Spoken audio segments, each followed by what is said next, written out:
Hello बच्चों, let's read the question. The question says that properties such as boiling point, freezing point, vapor pressure of a pure solvent change when the solid molecules are added to get the homogeneous solution. The properties.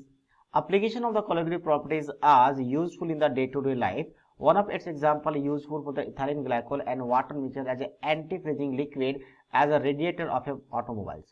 Basically क्या बोला गया कि आपके पास pure solvent का freezing point, boiling point या vapour pressure क्या हो जाता है, चेंज हो जाता है जब हम सॉलिड को ऐड करते हैं, जिसका बेस्ट एग्जांपल यहाँ पे इथाइलिन ग्लाइकोल का गिवन है।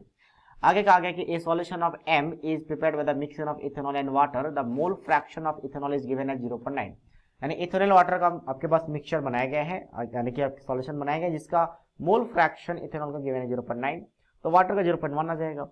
और ये सारे स्टैंडर्ड इन्फॉर्मेशन गिवन है किसके लिए, आपके पास दोनों के लिए, इथेनॉल और वाटर के लिए। आगे कहा गया इन answering the following question, consider the solution is to be ideal dilute solution and solid to be non-volatile and non-dissociative. The vapor pressure of the solution m is, तो बेसिकली क्या बोला गया कि आपके पास जो सॉल्यूशन बनेगा, सॉल्यूशन में solute और सॉल्वेंट से ए को हम मानते हैं जनरली सॉल्वेंट और बी को मानते हैं सॉल्यूट, तो इनमें से जो बनेगा इसमें से हमेशा सॉल्यूट कैसा रहेगा, नॉन वोलेटाइल। तो यहाँ पे सिर्फ वेपर किसका दिखेगा, ए का। नॉन वोलेटाइल का मतलब होता है जिसका वेपर ना बने, तो ए वोलेटाइल यानी कि सॉल्वेंट वोलेटाइल रहेगा और सॉल्यूट नॉन वोलेटाइल, तो यहाँ पे सिर्फ ए दिखेगा तो बी नहीं आएगा। ठीक है, अब हम बात करते हैं मोल फ्रैक्शन का।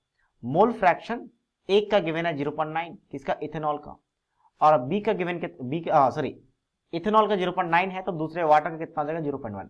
अब इसमें से सॉल्वेंट सॉलिड कौन सा होगा, तो सॉल्वेंट का कॉन्सेप्ट है जो ज्यादा अमाउंट में होता है, तो यानी कि ये वाला सॉल्वेंट होगा और ये वाला कैसा होगा, सॉलिड होगा जो कम अमाउंट में है।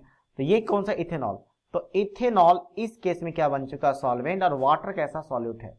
और अगर वाटर सॉल्यूट है तो वाटर को नॉन वोलेटाइल, क्वेश्चन के अकॉर्डिंग हाइपोथेटिकल है बट हमें चलना पड़ेगा इसको एज ए नॉन वोलेटाइल, तो नॉन वोलेटाइल तो इसका कोई वेपर नहीं बनेगा। तो इसके लिए हम सॉल्यूशन का वेपर प्रेशर कैसे निकालते हैं, तो इसके लिए हम फॉलो पढ़ते हैं P0 A into XA plus P0 B into XB।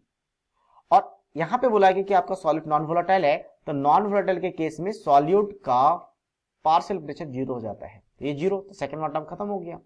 तो बचा कितना आपके पास, मोल फ्रैक्शन ऑफ सॉल्वेंट यानी कि 0.9 और उसका प्रेशर। तो अब सॉल्वेंट यानी कि इथेनॉल है, तो इथेनॉल का वेपर प्रेशर इस टेम्परेचर में गिवन है 40, तो ये लिख लेते हैं 40, तो इसको मल्टीप्लाई करेंगे तो कितना आ जाएगा 36, किस यूनिट में, mm ऑफ Hg, तो 36 mm ऑफ Hg क्या आ जाएगा आंसर। सो आंसर की बात करें तो option B, so option B is the right answer of this question. So I hope you understood it well, all the best.